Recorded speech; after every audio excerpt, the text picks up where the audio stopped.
Hello, hello, hello. We are here. I was trying to figure out my mic. But we got it. If you're here showing up to watch analysis on a kicker punter on, June 22nd? Is that today's date? Then you are a champion. All right? Got to say that now. If you're here to watch me talk about a punter in the middle of June, it's June 23rd. I don't even know the date. And you guys are here for it. So I appreciate you all. Can someone tell me how to pronounce his name? Tommy Doman? I feel like that's got to be it. Doman? It's got to be Doman. We're only going to talk about him a little bit because there's only so much I can say about a punter kicker. And then we'll shift to talk a little bit about Jaden Denegal, the recent commit. But let's hop into it. All right, let's get this out of the way. We're going to be talking about a kicker punter. All right. So he's a combo specialist. Orchard Lake St. Mary's, great program out of the state of Michigan. Hit a 49-yarder here. This is, I believe, his senior year highlights that I got queued up here. So he has 50-plus yard range. Okay, so that's great. He's seen as a better punter than a kicker. One thing to note about his field goal kicking here, he kicks off the ground. You can see that he's kicking off the ground. You're allowed to kick off of the tee in high school. He kicks off the ground. In the collegiate ranks, you're not able to kick off of a tee. You have to kick off the ground. So he's at least well-versed in doing so. He has good hands. That's something that comes up quite a bit in his scouting report. So for his punt here, able to catch that, snag. And, this one was crazy. 58-yard punt, like 5-second hang time. Pretty insane. All right, and I don't think I need to tell you guys the value in having a good punter to flip the field and also having a punter with good hands.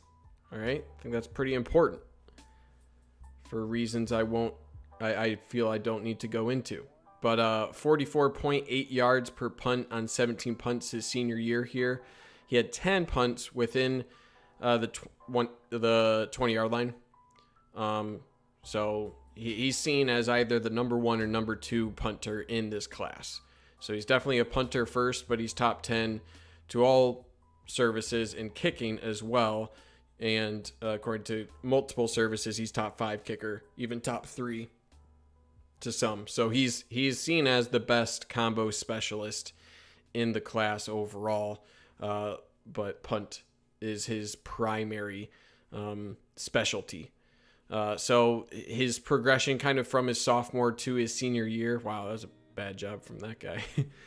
His progression, he averaged 37.7 yards per punt as a sophomore on 22 punts. He upped that to 40.33 yards per punt as a junior, and then all the way up to 44.8 yards per punt. So really good progression into his senior year. It's got a great frame for punting at 6'4", so he's able to utilize that. That one was hilarious. That went through the. This one hit the crossbar. You should get 3 points if you hit the crossbar. That's just insane. Anyway, so he showed really good progression throughout his high school career on his distance overall. 19 of 24 touchbacks on kickoffs. Obviously he has some distance putting these through the posts here. And for field goals, he was 6 of 7 in his senior year, 13 for 13 on PATs. So he's, about what you'd expect from a D1 kicker, and he's a great punter as well. So for my projection, I forgot that we still had Brad Robbins on the on the roster this year. I thought he was moving on. Turns out he is returning for a 5th year. So he will still be on the roster. So I was incorrect. I thought that we'd potentially see Doman this year as a laying the wood. I thought we would potentially see him as a starting punter, but with Brad Robbins and Jake Moody on the roster, It's not likely, right? Both those guys are upperclassmen. So this will be a good year for Doman to probably, at the very least, just provide some depth.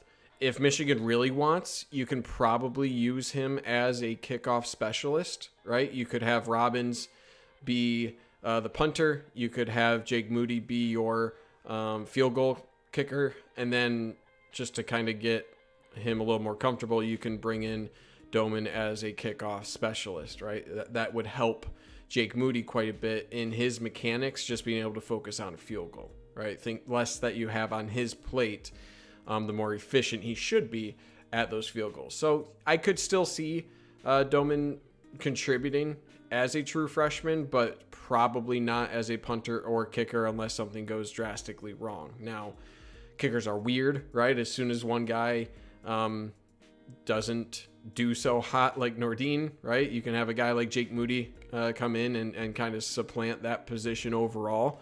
So, you know, I'm not going to put it out of the realm of possibility that we see Doman here in a more prominent role his freshman year. It's just not likely, right? There's guys who are established already. But yeah, long frame.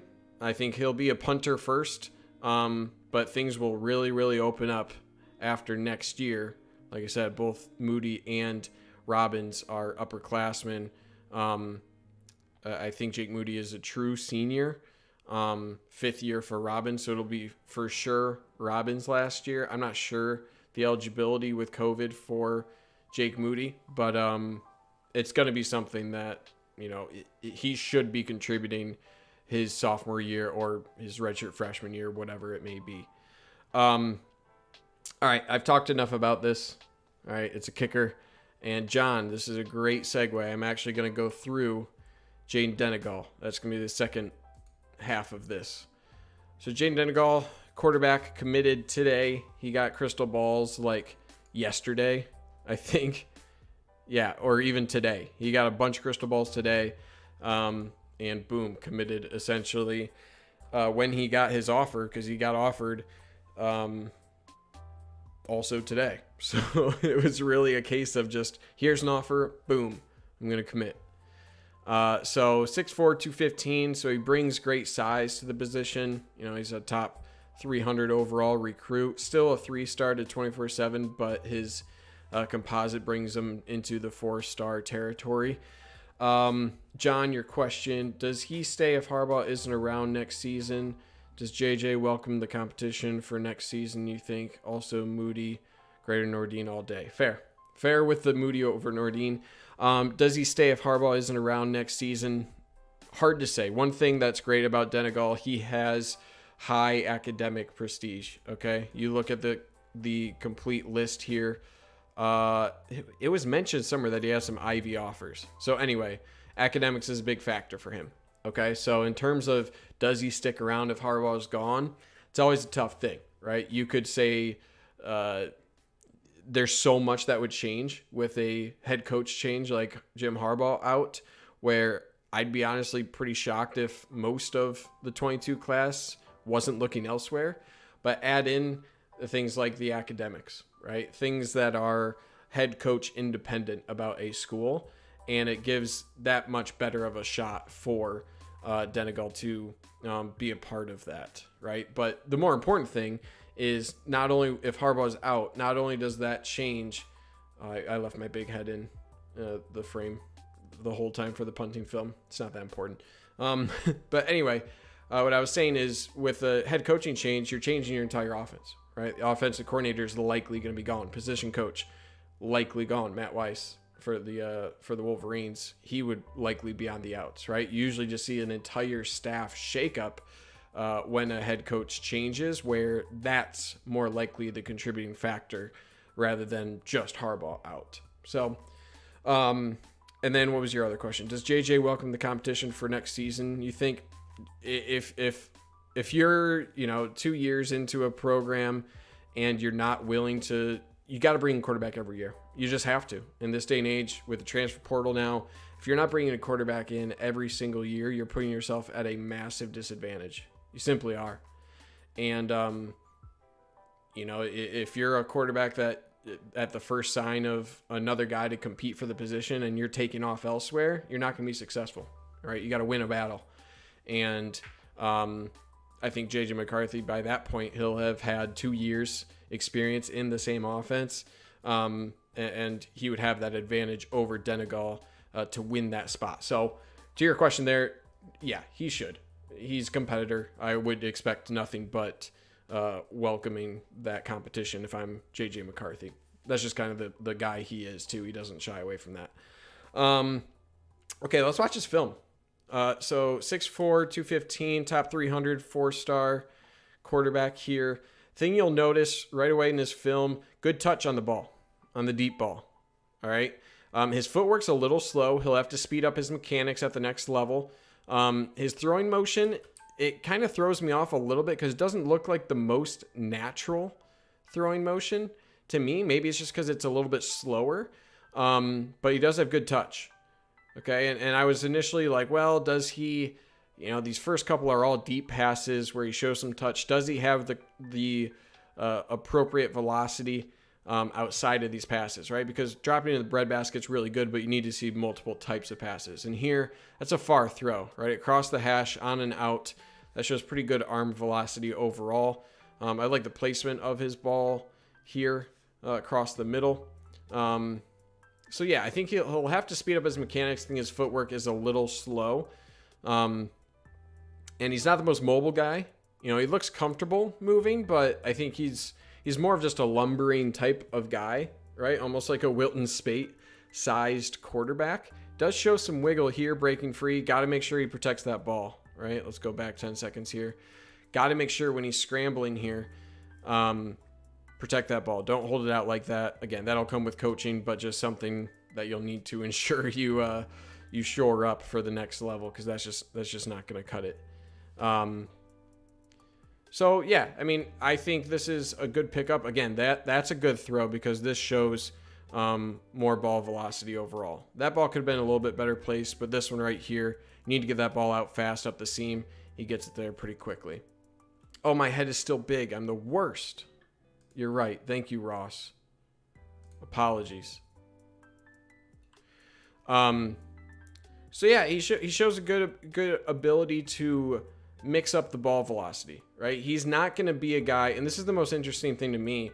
He's not a guy that you really want to run a read option with, or even like an RPO threat, right? He doesn't have that speed all that much. He's got some wiggle, but not a whole lot. Okay.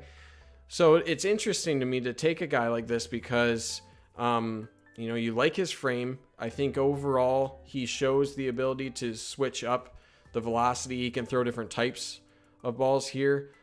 He does have like a little bit of wiggle, right? But he's not a true dual threat guy. And Michigan is, with what Josh Gaddis wants to do, that's kind of the skill set of a quarterback you need to be as effective as you want to be at the quarterback position. So it's a little bit interesting where I don't think he fits that like quite too much, but he's hitting the camp scene now and impressing quite a bit. So I think Michigan got on him a bit early, where you had some bigger schools like Auburn, Arkansas, some SEC schools offer, but filled up at the position for the class a little bit earlier. Now that he's kind of showing out, Michigan, I think, did a good job recognizing the fit, and also a guy that's kind of rising in the ranks and hopping on that ahead of time. And he was a guy who had like some, I believe, some Michigan State crystal balls. So that's another thing. That's important as well. Get him away from the Spartans. This is a tough throw right here. It'll go back 2 throws. And I only have this on Huddle. I didn't download it, so I can't do the fancy stuff here. But this is like a kind of like an off balance, like off his back foot throw. He still has quite a bit of velocity on that ball to get it there, right? He was throwing off his back foot, which you don't always want to see, but that shows he does have true arm strength to throw off of his back foot like that and still deliver a strike. Andrew Decker, welcome back. I missed the punter live stream and the big head call out. Dang it. Yep. It's all your fault, Andrew. You didn't miss much on the punter live stream, but But yeah, I think I like him as a quarterback. I want to see more film on him. And I also need to just look into more of like what's his competition level, right? Because that's really important when looking at a quarterback's game as well. Seems like he plays for a team that runs quite a bit of pass concepts, right? So he throws a lot of different routes here. See him throw some out routes, slants.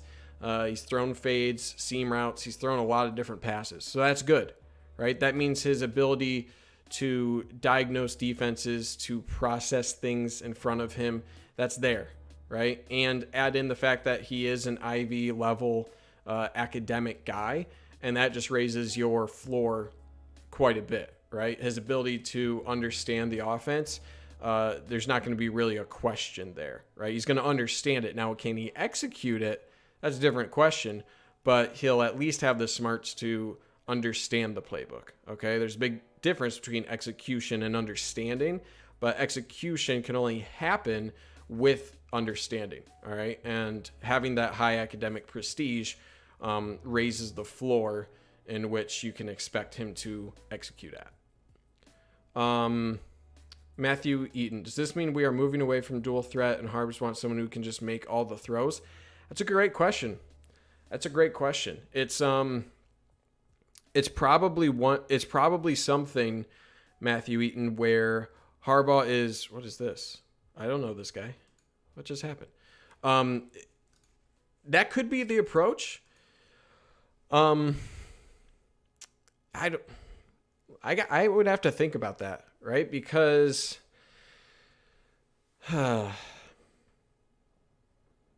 I think maybe he's prioritizing guys who will stick around in the program and higher floor guys, okay? Because you have your high ceiling guy in J.J. McCarthy, right? He's kind of already a high floor, but he's this high ceiling guy.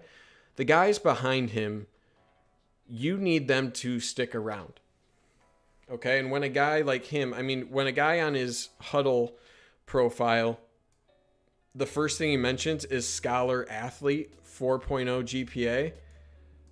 That shows that he's, it's not a thing that he's shoving at the end of his profile, right? That's something that he has prioritized in his game, okay?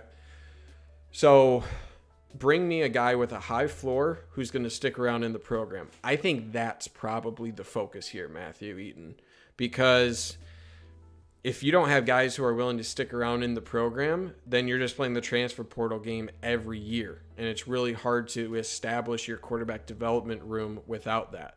Now, you could argue that Michigan has not had any success, but if they're still trying, this is the type of recruit you need, right? Not a 5-star top 100 guy who's going to want to come in and start right away, right? Those guys can start right away at a lot of programs, but this guy, I think, needs some development still, but brings such a high floor. And his profile fits that of a Michigan quarterback, a Michigan student who's likely to stick around for his chance, even if it involves waiting for J.J. McCarthy. Okay, so I think that's more of the focus here, rather than is he a dual threat? How does he fit our offense? I think it's more of we need to hold on to guys first. We need to hold on to a quarterback. We need to develop a quarterback. How do we do that? We find guys that'll fit our system, fit our culture, and we'll be able to develop him over the course of years until we're ready to, he's not going to jump ship at the first sign of adversity here. So I think that's the approach, and I think that's kind of what what the thought process here is. Let me see if I can find another clip here. Is this the same thing? I can't tell if it's the same clip. Probably not. No, this looks slightly different. That's a good ball in and out route. Ross Hickson, kid looks like he can kick from 65 yards out too. Yeah, he could. I like Tommy Doman as a prospect. I like his punting overall. Kickers are so hard to predict though, man. I'll tell you what. Kickers are always so random, because how many times did we look at Nordine and it was like, this guy's going to be the best kicker of all time, and then he was just inconsistent as hell, right? Remember that Florida State kicker that got drafted like first or second. It was like second round, wasn't it? And they just turned out to be a total flop in the NFL. Same sort of deal. Nice catch. Yeah, these are well-placed balls. And he's got decent wiggle, right? He's not the fastest guy. I'd like to see him slide there, not kind of try to go over guys. But he's definitely a throw first, scramble if needed. But he's a big body, right? So you could, like, Wilton Spate might be a good comp for him in terms of his size. I need to watch his game more to give him a better comp. But Wilton Spate wasn't bad. Before he got injured, Wilton Spate was actually a really solid quarterback. So I don't see like the tip-top measurables here. I think he's got the ability to throw different balls throughout the field, right? You can throw a slant, you can throw a fade really well. He puts great touch on his balls. He's got decent, like plenty of velocity to make it work. He's got all the things that you need. It's just a matter of speeding up his footwork, I think, getting him through his progressions a little bit. And then he actually slimmed down like 10 pounds, I read. So keeping him athletic, keeping him in the right weight range that you want. And that'll help speed him up a little bit, keep him in shape, and that'll raise his ceiling quite a bit. But yeah, when he runs the ball, I want to see him slide a little bit more. He's kind of freaking me out here that he's not sliding at all. I'm going to do an actual video on him, though, because I need to watch more film. This is actually the first time I watched this film. So there's a lot to learn from him. But yeah, I don't know how, it doesn't seem like he runs much RPO. They seem like an air raid type offense, which I would prefer. I don't have any issues with him. Well, there's an option, kind of. He's a hard runner, which is always nice. So he's not afraid of contact, right? That's the one thing where I would like to see him slide. But if you need a guy on fourth down, if you need him going for the Michael Penix there, right? The Indiana play where you stretch out on fourth down at the pylon. He seems like a guy who's willing to do that. I mean... He's going for it. They said he's about 215 pounds right now. He was like 230 last year. Yeah, so sculpting his body in the right way seems like he's doing that. And again, I think Michigan got on a guy here who seemed like is having kind of a moment, right? With camp starting to open up, he's seemingly started to impress quite a bit of people, and that's good. That's good, and it's a good fit, and that's the best part, where it's like he's committed partially to the school for what the school has to offer in terms of academics, and that's really important for a guy that you want to stick around, and quarterback's one of those positions where it's really valuable to have guys learning your system, learning your offense year over year, and to have those guys in the hopper. You need a stable of those guys. You can't depend on a transfer portal every single year for a quarterback. It's just not sustainable, in my opinion. You could argue otherwise, but I think it's better to add depth from the portal and use quarterback development within your program to be your option number one. And that's kind of what Michigan has done for this year. Okay, this is the last live stream of Freshman Feature. We did it. I think we did. Did I start this all the way back after the first episode? I think I did. If we go back, let's go to the studio. Let's go to live. Junior Colson. Was that the first one? Yeah, I think so. Pretty sure we did a live stream for every single guy in Freshman Feature this year. Which is kind of crazy to think about. Yeah, what episode was this? Episode 3. So maybe. But yeah, so this was it, guys.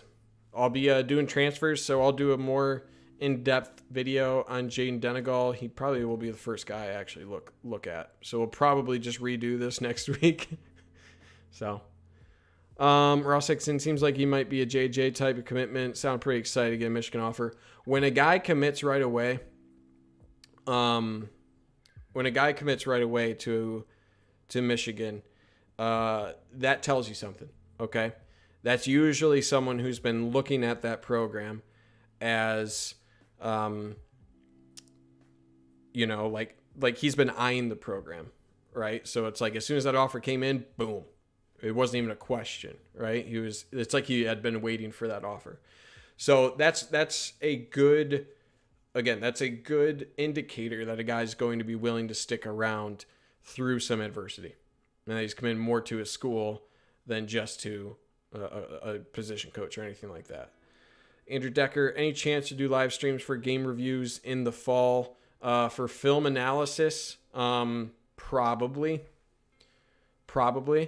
It's a lot easier for me to do live analysis rather than like 3 videos a week. So if I'm doing like 2 videos where I cover like offense, defense, or something, and then I'll do a live stream for like more like questions or things like that. So probably Andrew Decker. I'm planning on doing a lot this fall. So I would say for sure. Maybe not every week, but definitely quite a bit. Best offensive assistant coach to fill in for Gaddis if he's canned midway through the season. If Gaddis is canned midway through the season, we are screwed, okay? I mean, like, for real. That'd be really bad. Let me look at Michigan coaching staff football. Oh, okay. I mean, that's a really tough question, John. I don't know, man. Things would be really bad if that actually happened. I don't know. Sharon Moore, maybe? Probably. He's the one who's been around the longest. I couldn't see Mike Hart doing it just because he's more of like, he's going to go to like a MAC school to be a head coach before he goes as a coordinator. I think that's going to be his path. Let's just get the sense I get from him. So really, what else are you looking at, right? You got Sharon Moore. Matt Weiss isn't going to be it. So yeah, probably Sharon Moore, although he's got a lot going on. It would have to be, though. He's already co-offensive coordinator, so that's a pretty easy answer. Okay. I feel like I got to do Jaden Denegal as my next transfer video, but we're done with the class now. So we got 4 transfers now. We got 4 transfers. Maybe I'll do Dalen Baldwin. I think I'll do Dalen Baldwin first. I don't know, man. It's so hard to decide this. Then you got Jordan Whitley, Alan Bowman. I'll probably do Alan Bowman in a separate type of video, kinda. I'll probably put some like clickbaity title. Will Alan Bowman start for the Wolverines? I'd say Jay Harbaugh. I don't think Jay Harbaugh would take over the offense. I just don't think. Jay Harbaugh's value is more as a recruiter than an actual coach. And Sharon Moore is probably your most valuable coach on this staff right now in terms of what he brings as a recruiter. You could argue that, and he's been around for quite a bit. So I would say you got to promote Sharon Moore. Now, if you want to make Jay Harbaugh elevate his involvement in the offense once you promote Sharon Moore, because he does coach tight ends, so he'd be able to kind of help out as offensive line coach. Jay Harbaugh could be kind of a co-offensive coordinator in that scenario, but I don't know. You're giving me the heebie-jeebies. If we're getting rid of Josh Gaddis in the middle of the season, it's a scary scenario. Let's not go there. Because I've said it before, I'll say it again. I think John Harbaugh. Oh, Jesus. I think Jim Harbaugh's future at Michigan relies on the offense this year, and that's obviously Josh Gaddis. But if the offense doesn't carry the team to an 8-4, 9-3 record this year, I think it's gone. I think things are going to blow up. Definitely don't want to elevate him to anything. Jay Harbaugh's fine, man. People give him a rough time. He's been a really solid recruiter for Michigan. I think he's a good evaluator of talent. I think he contributes quite a bit. Okay. All right. Next week, I'm going to decide tonight who I'm going to cover. It's probably going to be Jaden Denegal. Probably going to be Dalen Baldwin, just because those are the most recent guys. So apologies if you get a repeat of kind of what this turned into, but it's what I got. And then beyond that, guys, we're close to 4,000 subscribers. We're like 40 away. All right, we're really close. So if you guys can hit that subscribe button.